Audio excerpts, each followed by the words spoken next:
Hello दोस्तों, एक बार फिर से आप सभी लोगों का YRS क्लास में बहुत बहुत स्वागत है। दोस्तों, आज की इस वीडियो में हम पढ़ेंगे क्लास 10 विषय रसायन विज्ञान या रसायन विज्ञान में जो आपका अध्याय दूसरा है, अम्ल क्षार एवं लवण यानी एसिड बेस एंड साल्ट। इस अध्याय 2 में जितने भी बहुविकल्पी के महत्वपूर्ण प्रश्न हैं, हर एग्जाम में 1 नंबर के लिए आपसे पूछे जाते हैं। मैं आज उन सभी प्रश्नों को आपके सामने अच्छे तरीके से बताने वाला हूं। तो दोस्तों, आइए चलते हैं, बगैर कुछ देर किए हुए वीडियो को शुरू करते हैं। तो बच्चों, प्रश्न नंबर 1 आपके सामने कह रहा है, सोडा ऐश है। ऑप्शन पहला है Na2CO3 जिसे कहते हैं सोडियम कार्बोनेट। दूसरा है Na2CO3 इंटू 10 इंटू H2O जिसे कहते हैं सोडियम कार्बोनेट जल। तीसरा आपका है Na2CO3 इंटू 10H2O जिसे कहते हैं सोडियम कार्बोनेट। चौथा आपका है NaHCO3 जिसे कहते हैं सोडियम बाइकार्बोनेट। यानी सोडा ऐश है। इन चारों ऑप्शन में ऑप्शन नंबर आपका पहला Na2CO3 जिसे हम सोडियम कार्बोनेट कहते हैं। सोडियम कार्बोनेट को सोडा ऐश के नाम से भी जाना जाता है। इन चारों ऑप्शन में ऑप्शन नंबर आपका पहला सही है। प्रश्न नंबर दूसरा आपके सामने कह रहा है, सोडियम कार्बोनेट जिसका सूत्र होता है Na2CO3, सोडियम कार्बोनेट का जलीय विलयन होता है। ऑप्शन पहला है दुर्बल अम्लीय होता है, प्रबल अम्लीय होता है, क्षारीय होता है या उदासीन होता है। तो बच्चों, आपको ध्यान देना है, सोडियम कार्बोनेट का जलीय विलयन इन चारों ऑप्शन में ऑप्शन नंबर आपका तीसरा क्षारीय होता है। यानी सोडियम कार्बोनेट जो है उसका जो जलीय विलयन है, जब उसको हम जल में डाल देते हैं तब उसका स्वाद क्या हो जाता है? क्षारीय हो जाता है। प्रश्न नंबर 3 आपके सामने कह रहा है, सोडियम कार्बोनेट जिसे कहते हैं Na2CO3 तथा फेरिक क्लोराइड Fe2Cl2 का जलीय विलयन में अभिक्रिया का उत्पाद होता है। यानी बच्चों, जब सोडियम कार्बोनेट और फेरिक क्लोराइड की क्रिया आपस में कर देते हैं तब क्या बनता है? ऑप्शन पहला आपके सामने है Fe2CO3 फेरस कार्बोनेट। दूसरा है FeCO3 का होल ट्वाइस। तीसरा है FeOH का होल ट्वाइस। चौथा है FeOH का होल थ्राइस।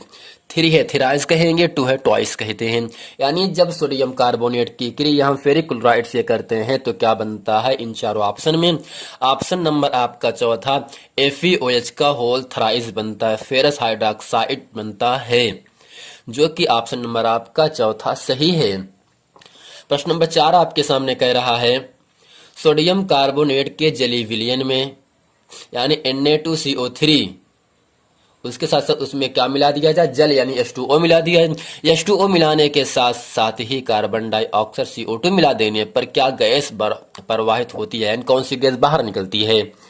यानी सोडियम कार्बोनेट के जलीय विलयन में कार्बन डाइऑक्साइड गैस अधिकता से प्रवाहित करने पर, अधिक मात्रा में मिलाने पर प्राप्त होने वाला पदार्थ है ऑप्शन पहला है NaOH जिसे कहते हैं सोडियम हाइड्रोक्साइड।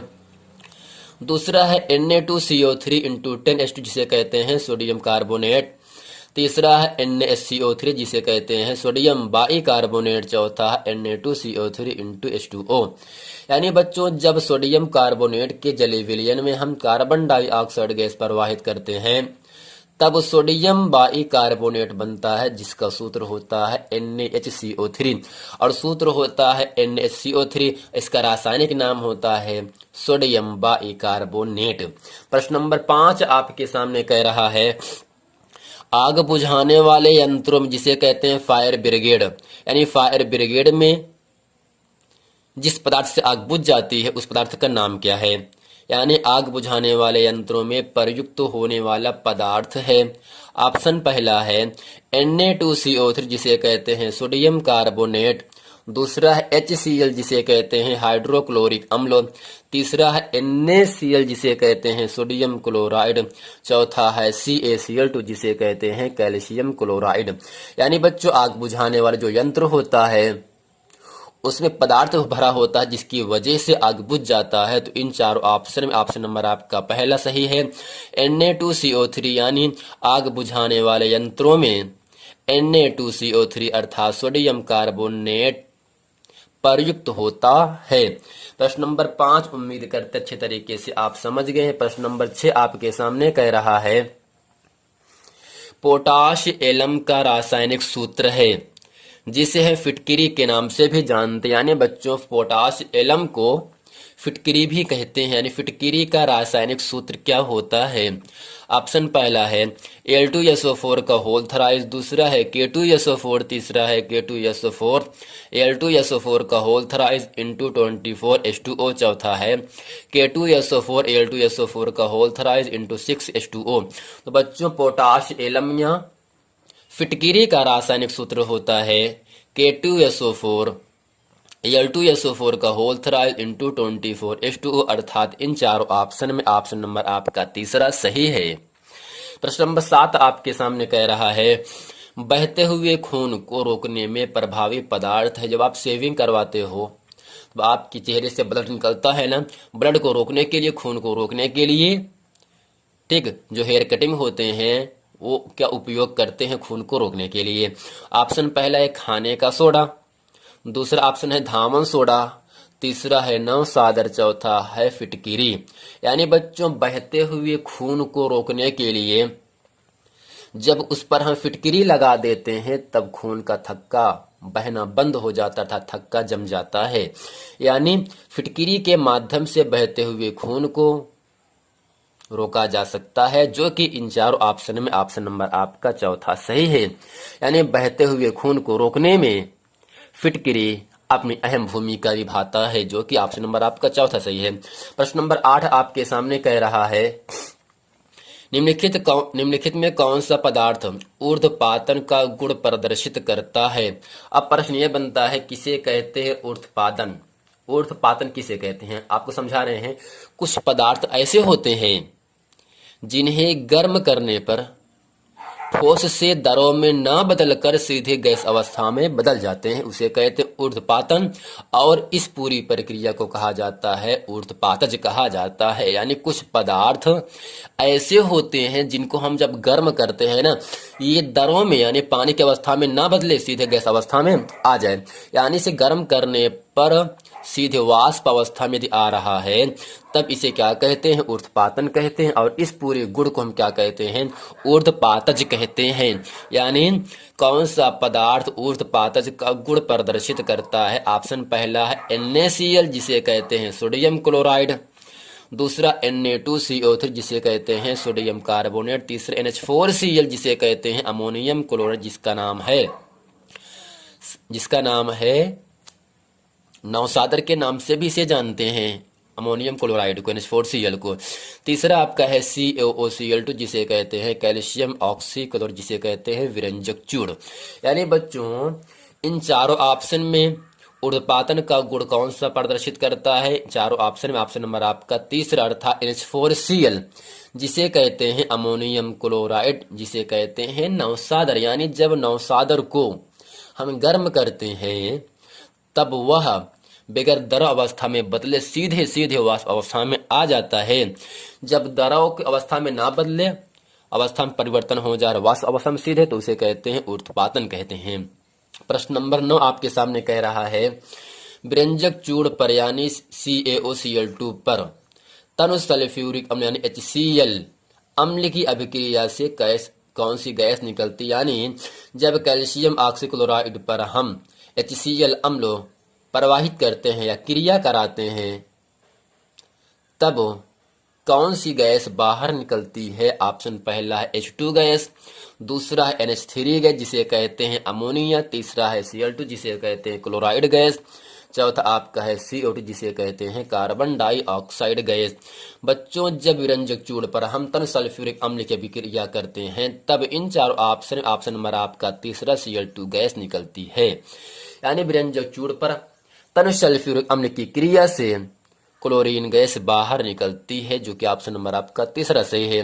प्रश्न नंबर 10 आपके सामने कह रहा है जल को जीवाणु रहित बनाने के लिए उपयोग पदार्थ है, यानी जल के अंदर जो जीवाणु होते हैं उन जीवाणुओं को मारने का जो कार्य करता है वह कार्य कौन सा पदार्थ करता है। ऑप्शन पहला है धावन सोडा, दूसरा है बेकिंग सोडा, तीसरा है फिटकिरी, चौथा है विरंजक चूर्ण। बच्चों आपको ध्यान देना है, जल के अंदर जीवाणुओं को नष्ट करने के लिए हम इन चारों ऑप्शन में ऑप्शन नंबर आपका चौथा विरंजक चूर्ण का उपयोग करते हैं। यानी विरंजक चूर्ण की सहायता से जल में जो जीवाणु होते हैं उनको आसानी से मारा जा सकता है। ऑप्शन नंबर आपका चौथा सही है। प्रश्न नंबर 11 आपके सामने कह रहा है, ये आपका एक पोटाशियम या फिटकिरी का रासायनिक सूत्र है कि K2SO4 Al2SO4 का होल थराइस इंटू 24H2O को जल में घोलने पर बनने वाले आयन हैं। यानी जब फिटकिरी को जल में घोला जाता है तब यह किस किस आयन में टूट जाता है। तो आपको ध्यान देना है इन चारों ऑप्शन में ऑप्शन नंबर आपका तीसरा सही है। जब फिटकिरी को हम जल में घोलते हैं तब यह K+ और Al3+ और SO4- में क्या होता है, विघटित हो जाता है, जो कि टूट जाता है। तो प्यारे बच्चों, उम्मीद करते हैं प्रश्न नंबर 11 तक इसे अच्छे तरीके से आप समझ गए होंगे। तो दोस्तों प्रश्न नंबर 14 आपके सामने कह रहा है, आग बुझाने वाले यंत्रों में प्रयुक्त होने वाला पदार्थ है इन चारों ऑप्शन में ऑप्शन नंबर आपका पहला Na2CO3, यानी जो फायर ब्रिगेड होता है, जो आग बुझाने वाला यंत्र होता है, उन यंत्रों में Na2CO3 अर्थात सोडियम कार्बोनेट का उपयोग किया जाता है, जो कि ऑप्शन नंबर आपका पहला सही है। प्रश्न नंबर 15 है, पेयजल को जीवाणु रहित करने में प्रयोग किया जाता है। ऑप्शन पहला है CaOCl2 जिसे कहते हैं ब्लीचिंग पाउडर, दूसरा है कैल्शियम क्लोराइड, तीसरा है कॉपर क्लोराइड, चौथा आपका है कैल्शियम कार्बोनेट। तो बच्चों ध्यान देना है, पेयजल का मतलब होता है पीने वाले पानी के अंदर जो जीवाणु होते हैं उन जीवाणुओं को नष्ट करने के लिए, मारने के लिए हम ब्लीचिंग पाउडर अर्थात CaOCl2 जिसे कहते हैं कैल्शियम ऑक्सीक्लोराइड का उपयोग करते हैं। प्रश्न नंबर 16, बहते हुए रक्त को रोकने में हम किसका उपयोग करते हैं। आपको भी मैंने पढ़ाया था, फिटकिरी का उपयोग करते हैं। प्रश्न नंबर 17 आपके सामने है, ABCD 4 विलयन है, इन चारों विलयन का पीएच मान आपके सामने दिया, कह रहा है इनमें सर्वाधिक यानी सबसे ज्यादा अम्लीय विलयन कौन सा है। तो ए का पीएच मान 9.5 है, बी का है 2.5 है, सी का है 3.5 है, जबकि डी का है 6.5 है। यानी ABCD के विलयनों का पीएच मान दिया गया है, इनमें से सर्वाधिक अम्लीय विलयन है। तो बच्चों आपको ध्यान देना है, जिस विलयन का पीएच मान सबसे कम होता है वह सर्वाधिक अम्लीय विलयन होता है। जिस विलयन का पीएच मान सबसे कम होगा वह उतना ही ज्यादा अम्लीय विलयन होता है। तो यहाँ पर जो बी आपका विलयन है उसका जो पीएच मान है 2.5 है, जो कि इन चारों में सबसे कम है ना। यानी जिस विलयन का पीएच मान सबसे कम है वह आपका सबसे ज्यादा अम्लीय विलयन होता है, इसलिए ऑप्शन नंबर आपका दूसरा सही होना चाहिए। प्रश्न नंबर 18 आपके सामने कह रहा है, क्षारीय विलयनों में फिनोल्फथालीन सूचक का रंग कैसा होता है। ऑप्शन पहला लाल, पीला, नीला, रंगहीन। तो बच्चों क्षारीय विलयन में फिनोल्फथालीन सूचक का रंग लाल हो जाता है। प्रश्न नंबर 19 आपके सामने कह रहा है, जो कि 2011 प्रश्न पूछा गया है, परबल अम्ल का मतलब होता है मजबूत अम्ल, जो बहुत ही तेजी से अपनी क्रिया कर देता है। परबल अम्लीय विलयन में मिथाइल ऑरेंज का रंग कैसा होता है।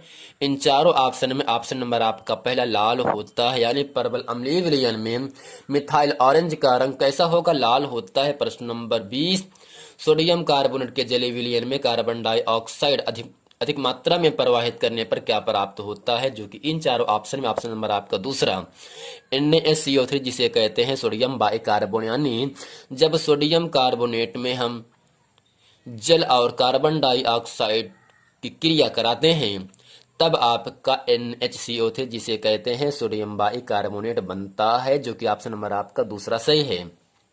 प्रश्न नंबर 21 आपके सामने कह रहा है, बुझे चुने का सूत्र है, बहुत ही महत्वपूर्ण प्रश्न है। बुझे चुने चुने का सूत्र है, ऑप्शन पहला है COH का वेव 2, ऑप्शन CaCl2, तीसरा है CaCO3, CaO। CaOH का वेव 2 को हम कहते हैं कैल्शियम हाइड्रोक्साइड, CaCl2 कहते हैं कैल्शियम क्लोराइड, CaCO3 कहते हैं कैल्शियम कार्बोन, जिसको जबकि CaO को हम कहते हैं कैल्शियम ऑक्साइड। यानी बुझे चुने का सूत्र है इन चारों ऑप्शन में। ऑप्शन नंबर आपका पहला CaOH का वेव 2, जिसे कहते हैं कैल्शियम हाइड्रोक्साइड। प्रश्न नंबर 22 आपके सामने कह रहा है, निम्नलिखित में से कौन सा पदार्थ ऊर्ध्वपातन का गुण प्रदर्शित करता है। भी मैंने आपको बताया था, वह पदार्थ जिसे गर्म करने पर सीधे द्रवावस्था से बदले गैस अवस्था में आ जाता है, उसे कहते ऊर्ध्वपातन कहते हैं, और इस पूरे गुण को हम कहते ऊर्ध्वपातज कहते हैं। तो यानी ऊर्ध्वपातन का गुण प्रदर्शित करता है इन चार ऑप्शन में। ऑप्शन नंबर आपका तीसरा सही है, NH4Cl, जिसे कहते हैं अमोनियम क्लोराइड, जिसका साधारण नाम होता है नौसादर। यानी जो नौसादर का आपका यौगिक है, जब इसे हम गर्म करते हैं तब यह द्रव अवस्था में ना बदलकर सीधे गैस अवस्था में बदल जाता है, इसलिए अमोनियम क्लोराइड एक ऊर्ध्वपातन का गुण प्रदर्शित करता है, जो कि ऑप्शन नंबर आपका तीसरा सही है। तो प्यारे बच्चों, उम्मीद करते हैं ये पूरा प्रश्न आपको बहुत अच्छे तरीके से समझ में आ गया होगा।